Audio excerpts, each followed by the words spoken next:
ठीक है, तो this is 8 markers of market failure. और क्वेश्चन नंबर 1 अगर हम देखें तो कह रहा है explain the difference between a public good, a free good and a private good. तो private good, public good, free good का डिफरेंस बताना है। और मैंने आपको पहले ही ये बात बताई है कि पेपर में जब भी पब्लिक गुड लिखा हुआ है तो वो कौन सा पब्लिक गुड है, बताओ जरा। अगर पेपर में सिर्फ पब्लिक गुड लिखा हुआ है तो वो कौन सा पब्लिक गुड होगा? क्योंकि पब्लिक गुड दो होते हैं, प्योर पब्लिक गुड है। ठीक है, तो पेपर में अगर सिर्फ पब्लिक गुड लिखा हुआ है तो वो प्योर पब्लिक गुड है। And consider whether all these goods may ever be sold in a free market. अब इस क्वेश्चन का ना फॉर्मेट बाकी सवालों से बहुत डिफरेंट है। मतलब हमने जितने भी 8 मार्क के सवाल किए हैं उससे बड़े अलग फॉर्मेट में ये क्वेश्चन होगा। मतलब इसमें 3 पैराग्राफ्स होंगे और फिर इवैल्यूएशन होगी। मतलब एक पैराग्राफ पूरा आप बनाना पब्लिक गुड का, एक फ्री गुड का और एक प्राइवेट गुड का। सही है, तो पहले आप सारी इंफॉर्मेशन दे दो उसको प्राइवेट गुड के बारे में, एग्जाम्पल दो।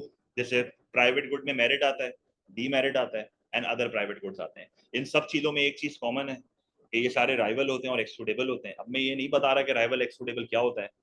सही है, ये मैं टॉपिक्स में ऑलरेडी पढ़ा चुका हूँ। अगर आपको कुछ याद नहीं है तो आप क्रैश कोर्स की काइंडली वीडियोस देख लें, उसकी प्लेलिस्ट में जाके, या यूट्यूब पे या उसकी ऐप पे जाके, मेरी नेक्स्ट जेन पे। सही है, तो राइवल, एक्सक्लूडेबल और रिजेक्टेबल। अच्छा, रिजेक्टेबल आपको डिफाइन करना है, करो, नहीं करना है नहीं करो, मसला नहीं है। सही है, फिर आप प्राइवेट सेक्टर, फिर आप private sector, demand equals to supply, price mechanism, consumer producer अपने ओन एंजॉयमेंट के लिए इसको यूज करते हैं, इकोनॉमिक गुड्स होते हैं ये। डायग्राम बनाना चाहो तो बना दो। तो बेसिक सारी बातें प्राइवेट गुड के बारे में बता दो। फिर उसको पब्लिक गुड के बारे में सारी बातें बताओ, प्योर पब्लिक गुड, जैसे स्ट्रीट लाइट हो गया। सही है, फीचर्स बताओ, non rival, non excludable, non rejectable. Again non rejectable is not an important feature, तो रिजेक्टेबल नॉन रिजेक्टेबल नहीं भी लिखना तो ना लिखो। प्योर पब्लिक गुड पूरा बताओ, फ्री राइडर प्रॉब्लम बताओ, स्ट्रीट लाइट की मिसाल दो। तो ये सारी बातें आपने बताई। फिर फ्री गुड्स के बारे में बताओ कि जिनकी डिमांड एंड सप्लाई इक्वल होती है at zero price, abundant supply पे ये होते हैं। There are no need of resources over here to make them. जाहिर है, हवा को बनाने के लिए क्या रिसोर्स चाहिए, हवा को यूज करने के लिए क्या रिसोर्स चाहिए, कोई रिसोर्स की जरूरत नहीं है। No opportunity cost, since you are using no resources तो कोई अपॉर्चुनिटी कॉस्ट भी नहीं है। फॉर एग्जांपल सनलाइट, सनलाइट की भी मिसाल दे सकते हो। तो मार्केट में कौन कौन से गुड बिकेंगे? मार्केट में सिर्फ बिकेगा ये वाला good, private good. Pure public good और फ्री गुड मार्केट में नहीं बिकते, इनकी कोई मार्केट नहीं है। अगर अपनी वैल्यूएशन को और अच्छा करना है तो अपनी इवैल्यूएशन को और अच्छा करने के लिए you can mention Coasian public goods in evaluation, but this is not recommended. Don't complicate your answer. अब मैंने भी पता नहीं अपने आंसर में करा है नहीं करा है।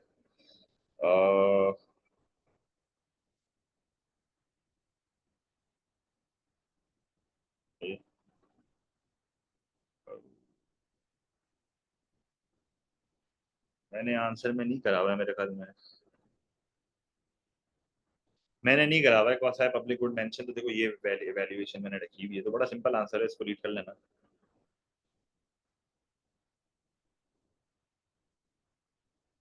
अच्छा, मैंने देखो अपने आंसर में यहाँ लिखा हुआ है, यहाँ इवैल्यूएशन में मैंने जिक्र नहीं करा हुआ पर यहाँ पर करा हुआ है। तो नहीं भी करना तो ना करो, मसला नहीं है। नहीं भी करना तो ना करो, मसला नहीं है। सही है, आसान सवाल है, इतना कोई टेंशन नहीं है। क्वेश्चन नंबर 2 देख लो। क्वेश्चन नंबर 2 में कह रहा है explain how an economist would classify toll roads bridges and street lights and consider whether such goods may ever be provided by the private firms. तो पहले पब्लिक गुड बताओ, free rider problem बताओ। यहाँ पर कौन-सा है पब्लिक गुड भी बताना पड़ेगा क्योंकि टूल रोड ब्रिजेस ने लिख दिया है।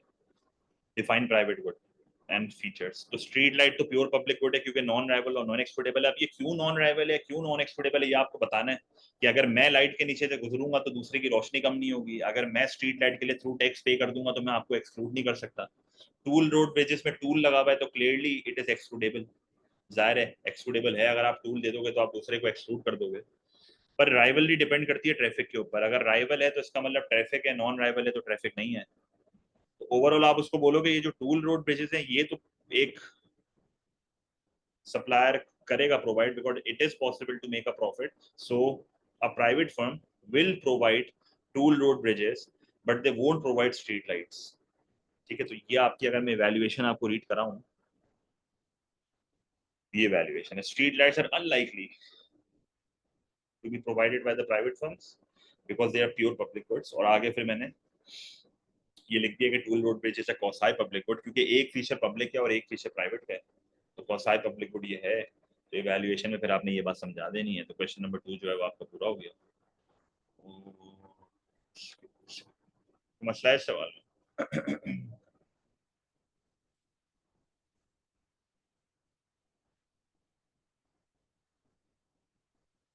अच्छा फिर जो है, अल्लाह आपका भला करे, क्वेश्चन 3 है हमारे पास। Explain what is meant by public goods and consider whether a motorway provides an example of a public good. अब ये बड़ा ही खतरनाक सवाल है, मैंने अपने क्रैश में, आपको याद होगा, और नॉर्मल बैच में भी आपको याद होगा, मैंने बड़ा अलग से ये केस आपको सिखाया था। मतलब मैं आपको अगर वो दिखाऊं, एक मिनट सबर करो, पता नहीं है भी या नहीं, लेकिन यहाँ नहीं है। एक मिनट को मैं फाइल खोल रहा हूँ वाली, ताकि मैं आपको दिखा सकूँ, वरना समझ नहीं आएगा आपको ये सवाल।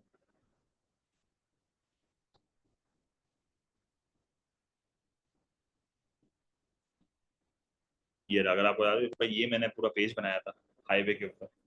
मोटरवे टूल वाले भी होते हैं, विदाउट टूल भी होते हैं, तो एक्सक्लूडेबल भी होते हैं, नॉन एक्सक्लूडेबल भी होते हैं, फिर ट्रैफिक पे भी डिपेंड करता है, राइवलरी नॉन राइवलरी, हर कैटेगरी में गिरता है, चारों बॉक्सेस में गिरता है। अगर आपको याद हो तो लेक्चर में मैंने सिखाया था, वो वीडियो में आप देख सकते हो। चारों बॉक्सेस पे गिरता है। प्राइवेट भी है, कौसाई की दोनों कैटेगरी यहाँ पर आ रही है, वो पब्लिक गुड भी है, सब है ये। ठीक है, ये देख लो, आंसर पढ़ोगे तो समझ आ जाएगा। तो ये आंसर पढ़ लेना पूरा, देखो इतना लंबा कोई आंसर नहीं है ये शॉर्ट शॉर्ट आंसर है, विदाउट डायग्राम से, डायग्राम भी नहीं है यहाँ पे। तो वही रीड करोगे, फाइल आपको मैं भेज दूंगा, तो रीड कर लेना। सिंपल फॉर्मेट से, कोई टेंशन नहीं है यहाँ पे।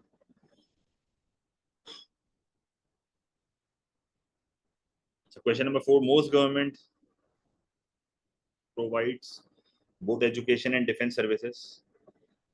Explain why a government may give these services and consider whether it is correct to say that both of these goods are public goods. अब हर चीज जो गवर्नमेंट प्रोवाइड करती है वो पब्लिक गुड थोड़ी होती है। अब जैसे एजुकेशन इज अ, मतलब education is not a public good, it is a private good, while defence is a pure public good. तो हर वो चीज जो गवर्नमेंट प्रोवाइड करती है वो प्राइवेट गुड नहीं होती, या वो पब्लिक गुड नहीं होती, तो ये तो हमेशा याद रखना। पब्लिक प्राइवेट पे रवान सब बता दो, पहले डिफेंस सर्विसेज बताओ कि ये एक प्योर पब्लिक गुड है, फिर एजुकेशन का बताओ कि ये एक प्राइवेट गुड है, क्योंकि राइवल एक्सक्लूडेबल के फीचर इसमें आते हैं, इसमें नॉन राइवल नॉन एक्सक्लूडेबल आता है।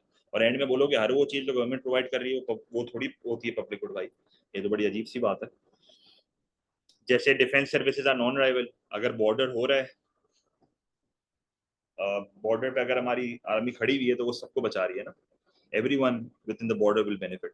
नॉन एक्सक्लूडेबल ऐसे है कि अगर मैं टैक्स भर दूंगा तो मैं आपको एक्सक्लूड नहीं कर सकता। Education is a private good, availability और क्वालिटी पे इम्पैक्ट आता है कि जब और स्टूडेंट्स आ जाते हैं। और एक्सक्लूडेबिलिटी डिपेंड करती है ट्यूशन फीस के ऊपर, एडमिशन क्राइटेरिया के ऊपर, तो बहुत चीजें हैं। Even free education is excludable, मैंने बहुत बार बताया आपको। इसका भी आंसर जो है वो मैंने यहाँ पर दिया हुआ है, तो काइंडली आप रीड कर लेना, बिल्कुल बहुत अच्छा आंसर है ये। ठीक है, फिर आपके पास आता है क्वेश्चन नंबर 5। ये भी हमने ही क्लास में इसका केस डिस्कस किया था, फ्लड डिफेंस का, अगर आपको याद हो, ये फ्लड डिफेंस है इसी लेक्चर में। देखो ये रहा, flood defence is non rival because एक पर्सन का यूज दूसरे की अवेलेबिलिटी कम नहीं करेगा। अगर एक एरिया फ्लड डिफेंस से प्रोटेक्टेड है तो सारे ही अंदर प्रोटेक्टेड है। नॉन एक्सक्लूडेबल है, अगर मैं टैक्स दे दूंगा और आप नहीं दोगे तो आपको मैं एक्सक्लूड नहीं कर सकता। सही है। सवाल कह रहा है public good has the characteristics of non excludable and non rival. बहुत अच्छी बात बता दी है इसने हमें पता ही नहीं था। Explain how these characteristics can be applied to flood defences and consider which of this characteristics is the most important. ये भी मैंने आपको लेक्चर में बताया था, अगर आपने लेक्चर सही से सुना था मेरा, कि सबसे इंपॉर्टेंट फीचर इज एक्सक्लूडेबिलिटी, क्योंकि एक्सक्लूडेबिलिटी ही डिसाइड करती है कि एक प्राइवेट प्रोड्यूसर बीच में आएगा कि नहीं आएगा। सही है, तो यहाँ पर मैंने आंसर में लिखा हुआ भी है, non excludability is the most correct, is the most important characteristic of a public good, क्योंकि ये नॉन एक्सक्लूडेबल का फीचर ही मसला क्रिएट कर रहा है। क्योंकि अगर आप देखो, कौसाई पब्लिक गुड में जो एक्सक्लूडेबल वाली कैटेगरी है वो तो एक प्राइवेट प्रोड्यूसर बनाता है, ये नॉन एक्सक्लूडेबल का असल मसला होता है। तो ये भी बातें देखो सब आंसर में मेंशन है, तो इसको रीड करना जरूर, सारा रीडिंग वाला आंसर है ये। 6 में कह रहा है explain what is meant by a private good and consider whether it is correct to assume that demerit and merit are both private good. भाई बिल्कुल प्राइवेट गुड्स हैं दोनों, तो सब डिफाइन करके मेरिट को बताना कि ये कैसे प्राइवेट गुड है, डीमेरिट को बताना कि ये कैसे प्राइवेट गुड है, कैसे राइवल एक्सक्लूडेबल के फीचर यहाँ पर अप्लाई हो रहे हैं, सिर्फ डिफाइन करके नहीं आना है और बोलना है हाँ ये प्राइवेट गुड है और ये पब्लिक गुड क्यों नहीं है, इवैल्यूएशन में ये भी बताना है। ठीक है, तो देखो इसका भी आंसर कोई इतना कोई बड़ा नहीं है, नॉर्मल आंसर है। राइट। अच्छा फिर जो है क्वेश्चन नंबर 7 अगर हम देखें, हाँ ये फाइल फॉरन भेज दूंगा। अच्छा 7 एक लेटेस्ट सवाल है, 7 नवंबर 23 का सवाल है। With the help of examples, explain the difference between a free good and a public good, and consider the view that public goods can never be provided in a market economy. Obviously, market economy is a economy जिसमें से private sector है, तो public good तो नहीं होंगे यहाँ पे, क्योंकि पब्लिक गुड का मतलब प्योर पब्लिक गुड है। तो सबको डिफाइन करो, पब्लिक गुड के फीचर्स बताओ, फ्री राइडर प्रॉब्लम समझाओ, बताओ कि क्यों मार्केट इकोनॉमी ये चीजें प्रोवाइड नहीं करेंगे, क्योंकि फ्री राइडर प्रॉब्लम है, it is impossible to charge a price, people don't pay for it. Tax revenue के थ्रू गवर्नमेंट हमें ये प्रोवाइड करती है, गवर्नमेंट हमें ये थोड़ी कहती है कि स्ट्रीट लाइट के पैसे चाहिए। सही है, ये सारी बातें बता के एंड में कह देना हाँ भाई पब्लिक गुड नहीं प्रोवाइड करेंगे। हाँ, अगर कौसाई पब्लिक गुड होगा तो शायद प्रोवाइड करते मार्केट इकोनॉमी, पर प्योर पब्लिक गुड का तो सवाल ही पैदा नहीं होता। प्योर पब्लिक गुड का तो सवाल ही पैदा नहीं होता। और कौसाई पब्लिक गुड की भी सिर्फ वही कैटेगरी दी जाएगी जो कि कौन सी वाली कैटेगरी है, एक्सक्लूडेबल और नॉन राइवल या राइवल वाली। सही है, ये देख लो इसका आंसर है, कितना शॉर्ट आंसर है। तो ये आपके ना मार्केट फेलियर के 8 मार्कर्स है। मार्केट फेलियर के 8 मार्कर्स कभी भी पेपर में छोड़ने के नहीं होते, पर वही बात है, हम क्वेश्चन हमेशा 12 मार्क के बेसिस पे डिसाइड करेंगे। तो नेक्स्ट क्लास में ना इंशाल्लाह मार्केट फेलियर के 12 मार्कर्स कराऊंगा मैं। ठीक है, क्लियर है ये सब।